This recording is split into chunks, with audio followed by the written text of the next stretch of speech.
I turned 19 on a Thursday. There was no cake, no decorations, just a mop bucket and a smug smile from my mother. "Happy birthday," she said, handing me a pair of rubber gloves. "Today you're going to learn what real life feels like." I blinked. I thought it was a joke. We weren't rich, but we weren't poor either. I'd never expected anything lavish, a quiet dinner maybe, a movie night. Something. But instead, I was shoved into the back seat of my parents' old van and driven across town to a rundown bungalow I didn't recognize. We pulled up to a cracked driveway, weeds growing through concrete, a dented mailbox with a name I'd never seen. Please subscribe to our channel and tell us in comments from where are you watching this video? "What is this?" I asked. Dad didn't even look at me. "This is humility," he said. The woman who answered the door was in her 70s, hunched over, smelled like cat litter and mildew. She barely looked surprised when my parents announced, "This is our daughter. She'll be cleaning your home top to bottom today. It's her birthday." "She needs discipline," Mom added. "We've coddled her too long." They handed her the gloves and bucket like it was a ceremonial offering. Then they drove away. I stood in that stranger's hallway, stunned, breathing in the scent of old carpets and faded sorrow. I cleaned for 8 hours, dusted ancient knickknacks, scrubbed a yellowing bathtub, hauled heavy trash bags from the basement. The old woman didn't speak much, just watched TV reruns while I worked, muttering something about how kids today are finally learning. By the time my parents returned, my arms were sore and my jeans were stained with bleach. My gift, they said, was character. I said nothing, but I felt something inside me snap. That night, while my friends texted birthday wishes and asked if I was out celebrating, I sat on the floor of my tiny room and made a silent promise.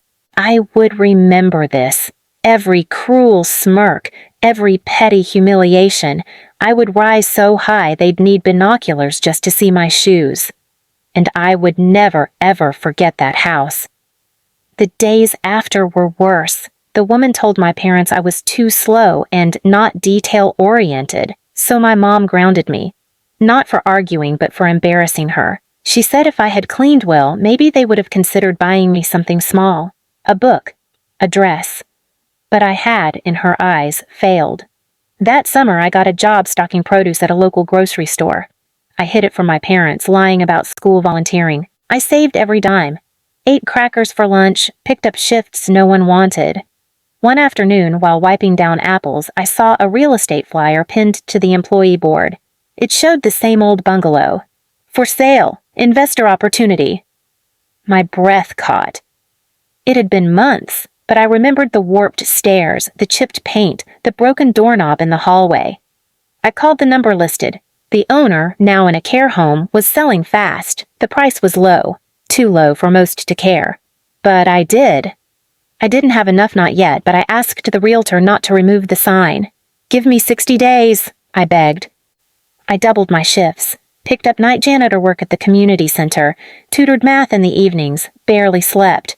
And when that wasn't enough, I sold my bike, my old guitar, anything that would bring in a few extra bucks. By day 58, I signed the papers. I bought the house. The same house my parents once forced me to scrub as punishment. I didn't tell them, not yet. I wanted it to stew. I wanted it to be perfect. Because this time I was going to give them a birthday surprise they'd never forget. I didn't step inside the house after I bought it. Not right away. Instead, I stood across the street, holding the keys in my hand, watching the empty front porch like it was some sleeping beast I had finally tamed. I wanted to transform it, but not yet. First, I wanted to make sure my parents saw it again, not as owners, but as servants. For months, I worked behind the scenes. I hired contractors to quietly renovate key areas of the house. I didn't fix everything just enough to make it look livable. I cleaned it up just enough to make it respectable. But I left some of the old damage visible, the peeling wallpaper in the hallway, the water-stained ceiling in the laundry room. It had to be familiar, recognizable. I wanted their stomachs to twist when they walked in. Then I made my move. My parents had recently fallen into financial trouble. Dad lost a small business deal. Mom had racked up credit card debt from overspending at the country club.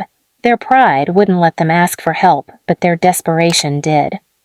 One Sunday morning, I showed up to their doorstep in a blazer and slacks, holding a professional folder.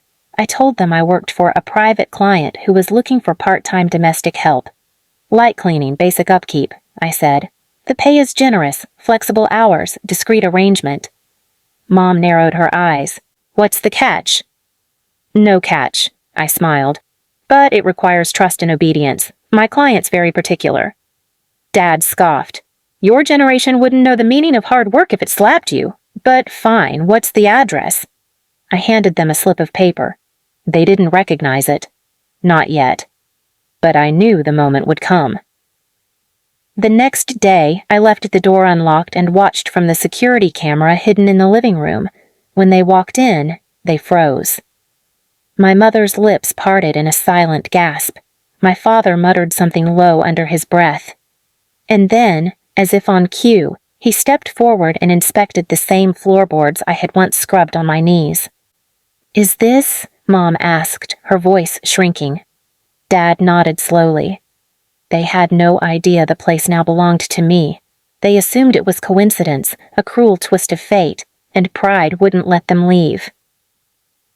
They started showing up every Tuesday and Thursday, scrubbing baseboards and sweeping the porch. I made sure they worked just hard enough to feel humiliated, but not hard enough to realize they were being punished. I left them passive-aggressive notes. Cobwebs behind the curtain again. Laundry not folded neatly. Dish rack still dripping, try again. Sometimes I left out snacks. Nothing fancy, just the kind of stale crackers and cheap tea they used to give me when I begged for comfort as a child. Weeks passed. I remained anonymous. And then, on my next birthday, exactly 1 year from the day they threw my gift in the trash, I left them an envelope on the kitchen counter. Inside was a card that read, Dear Mom, Dad, I hope this year's gift taught you something about humility. You've been cleaning your daughter's house for months. And the next job starts in the basement. Happy birthday to me. I attached a photo of me, holding the house keys, standing in the very hallway where they once left me with a stranger and a mop. The footage from the hidden camera was priceless. My mother sat down, completely pale.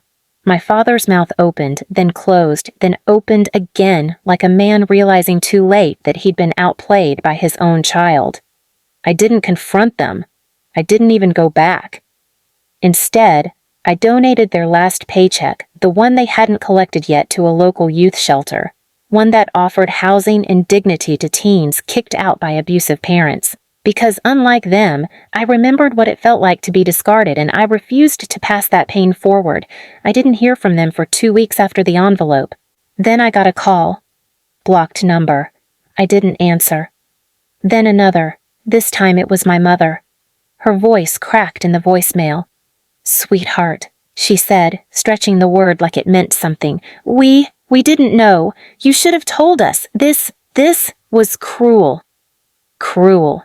That was rich, coming from the woman who once smirked while handing me a sponge on my birthday and told me I was lucky to be useful.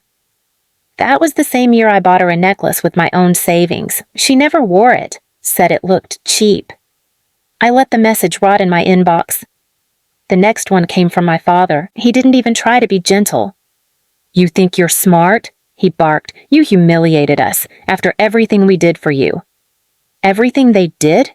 I still had the receipts from the birthday gift they made me clean. I still had the echo of their laughter when I stepped out of the stranger's house that day, sweaty and ashamed, and asked if I could at least go home. No, my mother had said. We're meeting your sister for dinner. You can walk. So no, I didn't owe them a reply. But I wasn't done. I had one final surprise. I listed the house for rent, but with one condition: the property would only be cleaned and maintained by the original caretakers. Their contract had already been extended under their own names. I made sure they were tied to it for another 6 months. The clause had been in the small print. If they refused to work, they'd be in breach of contract, and I could legally charge them penalties for the repairs I'd claim they left incomplete. I never intended to press charges. I just wanted them to squirm. It worked. One morning, I showed up early to the property, just to watch from the driveway. My father was scrubbing the mailbox. My mother was dragging out trash bags.